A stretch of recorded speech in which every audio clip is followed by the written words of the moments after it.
রোগীরা কিন্তু এই সম্পর্কে এখন জানেন যে একটা ইনজেকশন দেয়া যায়, এবং রোগীরা এসে ইনসিস্ট করতে থাকেন ডক্টরদেরকে যে আমার তো অনেক ব্যথা কোনোভাবে কমছে না, আমি ইনজেকশন নিতে চাই। তো আপনার পরামর্শ কি থাকবে? আসলে স্টেরয়েডটাকে আমরা বলি যে লাইফ সেভিং ড্রাগ, বা অনেকে ডাক্তার বলেন যে ডাবল এস শোল্ড, মানে এর ক্ষতি এবং উপকারিতা দুটো আছে। তাহলে আমাকে প্রথমে নির্ণয় করতে হবে যে আমার উপকারিতাটা বেশি হচ্ছে কিনা। এখনকার রোগীরা কিন্তু অনেক সচেতন, রোগীরাই আমাদের কাছে এসে জিজ্ঞেস করেন যে ডাক্তার সাহেব ইনজেকশনের নাম কি, বা এটা দিলে আমার ক্ষতি হবে কিনা। তখন আমরা যে রোগের যে অবস্থা সেটাকে নির্ণয় করে রোগীর সাথে কাউন্সিলিং করে তারপরে আমরা কি দিব, স্টেরয়েড দিব নাকি নর্মাল স্যালাইন দিব, সেটা সিদ্ধান্ত নিই। এইসব ক্ষেত্রে আমরা কিছু সতর্কতা অবলম্বন করি। যেমন একটা ডায়াবেটিসের পেশেন্ট আছে, তার সুগার লেভেল হাই আছে, আমরা অবশ্যই ইনজেকশন দেওয়ার আগে সুগার লেভেলটাকে চেক করে নিই যে এই অবস্থাতে ওনাকে স্টেরয়েড ইনজেকশন দেওয়া যাবে কিনা।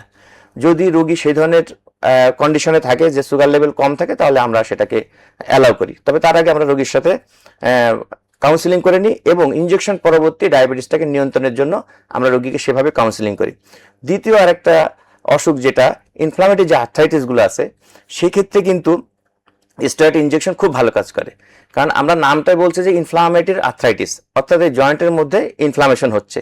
তো আমরা যদি স্টেরয়েড জাতীয় ইনজেকশন সঠিকভাবে সুন্দরভাবে সোনোগাইডেড একেবারে এক্সাক্ট জয়েন্টের মধ্যে আমরা দিতে পারি, তবে আমরা অনেক ভালো সুফল পেতে পারি এই স্টেরয়েড ইনজেকশন থেকে। এই স্টেরয়েড ইনজেকশন নিয়ে জানতে পারলাম আমরা, তবে এই যে পেইন কিলার খাওয়ার একটা প্রবণতা আছে যে কোনো ব্যথার ক্ষেত্রেই, তো এটার ব্যাপারে আপনার নির্দেশনা কি থাকবে?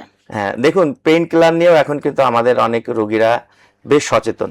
আমরা যখন ওষুধ লিখি, অনেক সময় রোগীরা প্রেসক্রিপশন দেখে বলেন যে এটা কিসের ওষুধ, এটা কি কাজ করবে, এটা কি কাজ করবে, এটা ব্যথার ওষুধ কিনা। আমরা বারবার বলছি যে আমরা রোগীকে যে কোনো ওষুধ দেওয়ার আগে আমাদের উচিত কাউন্সিলিং একটা মেডিকেল চিকিৎসাতে অন্যতম একটা পার্ট আমি বলে মনে করি। অসুখ এবং অসুখের ব্যবস্থা সম্পর্কে রোগীকে কাউন্সিলিং করা উচিত। যে কোনো পেশেন্টেরই, যে কোনো রোগীরই এইটা অধিকার আছে যে এই অসুখটা সম্পর্কে জানার, বা এটা তার ক্ষতি করবে কিনা।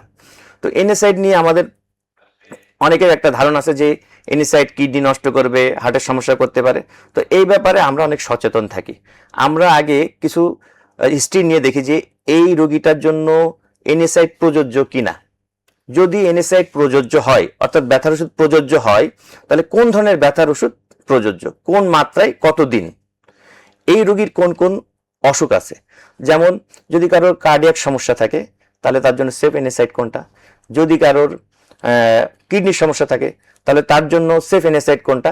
এগুলো আমরা আগে নির্ণয় করে ইতিহাস নিয়ে তারপর তার জন্য সঠিক মাত্রা যে এনএসআইড প্রযোজ্য হবে এবং তার জন্য ইফেক্টিভ হবে, সুফল পাবে, আমরা সে ধরনের এনএসআইড রোগীর মানে জন্য এটা চয়েস করি। রোগীর উপর ডিপেন্ড করবে যে রোগীর কি কি রোগ আছে এবং জি। উনি কি ধরনের ব্যথায় ভুগছেন, সেটার উপর ডিপেন্ড করে একজন বিশেষজ্ঞ ডাক্তার প্রেসক্রাইব করবে। এবং আমাকে যে পেইন নিয়ে উনি আসছেন, এই পেইনের সাথে তার অন্যান্য আর কি অসুখ আছে, সেই অসুখটা যাতে এই এনএসআইড এর জন্য ক্ষতিগ্রস্ত নাই, সেই কোমরবিড ফ্যাক্টরগুলোকে আমরা নির্ণয় করে তারপর আমরা সঠিক মাত্রায় সঠিক এনএসআইডটা চুজ করি, সঠিক ব্যথার ওষুধটা চুজ করে তারপর আমরা প্রেসক্রিপশন